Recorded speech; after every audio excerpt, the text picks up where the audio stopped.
Bonjour les amis, aujourd'hui on se retrouve pour une nouvelle vidéo concernant la biophysique. Donc dans cette vidéo on va traiter un autre type d'exercice et soyez le bienvenu. Donc notre exercice d'aujourd'hui c'est concernant la tension superficielle. Et donc avant de commencer j'aimerais avoir donné une toute petite définition du tension superficielle.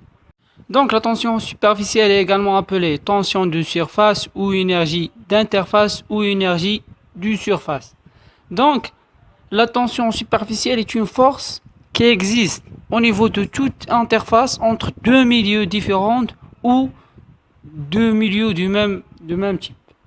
Ça veut dire deux milieux différents, ça veut dire liquide avec solide, ça veut dire même milieu liquide ou bien solide.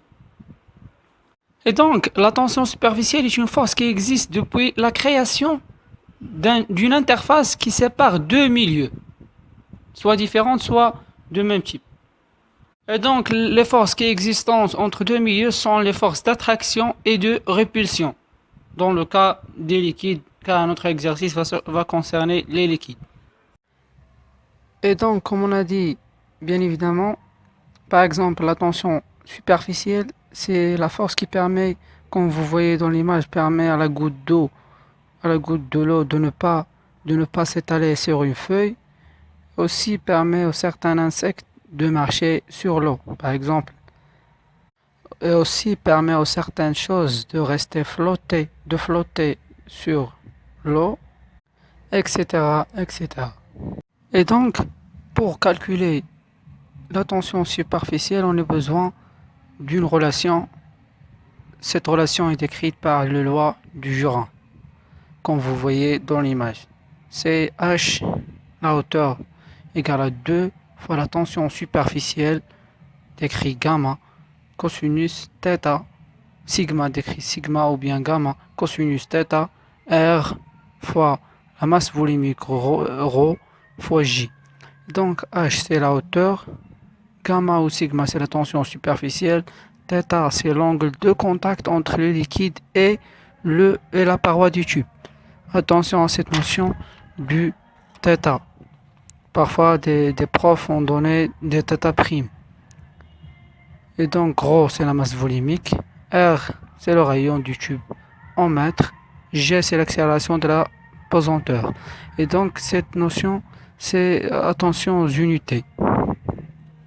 Et donc on passe à l'exercice. Et donc comme vous voyez dans l'image, on a deux milieux, le mercure et l'air. On prolonge un tube capillaire dans le mercure. Et donc le mercure se descend en hauteur h, comme vous voyez dans l'image. Et donc le diamètre du tube capillaire c'est D égale à 5 mm, mais nous on utilise dans la relation R, le rayon. Donc le rayon c'est le diamètre sur 2. Et θ c'est l'angle de contact entre le liquide et la paroi du tube, comme vous voyez dans l'image. Et donc ils ont demandé de calculer la tension superficielle entre mercure et l'air.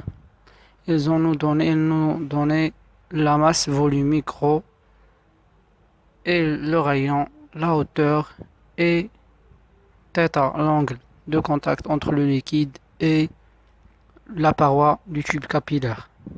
Et donc pour la correction, comme vous voyez dans l'image, on a la hauteur égale à, comme vous voyez, on a la hauteur égale à 2 sigma cosinus θ sur R rho G. Donc nous on cherche sigma. Sigma c'est la tension superficielle. Donc on a la relation sigma égale à ta. Et donc pour l'application numérique, à chaque fois je transforme en unité internationale, comme vous voyez dans l'image. Et donc ce genre d'exercice se pose souvent. Donc la question qui se pose, soit calculer la tension superficielle, soit calculer la hauteur.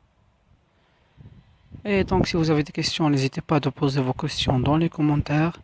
N'hésitez pas de cliquer sur like, subscribe, thanks for watching. Je vous traite aussi des nouveaux exercices. Inch'Allah. À bientôt.